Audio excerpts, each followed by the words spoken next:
थांबा थांबा, का तुम्ही पॅरासिटामोल खात आहे? तर हा व्हिडिओ तुमच्यासाठी.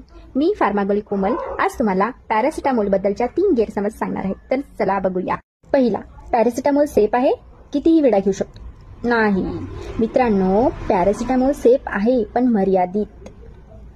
कारण जास्त किंवा वारंवार घेतल्यास आपल्या यकृतावर परिणाम होऊ शकतो. ताप, दुखणं वारंवार होत असेल तर औषध सतत घेण्यापेक्षा डॉक्टरांचा सल्ला कधीही बरा. दुसरं, ताप आला की लगेच पॅरासिटामोल घ्यायचं?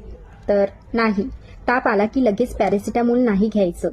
कारण हलका ताप हा शरीरासाठी नॅचरल डिफेन्स म्हणून काम करत असतो. ताप जास्त असेल, अंग दुखत असेल, अशक्तपणा वाटत असेल तेव्हाच औषध लागत असतो.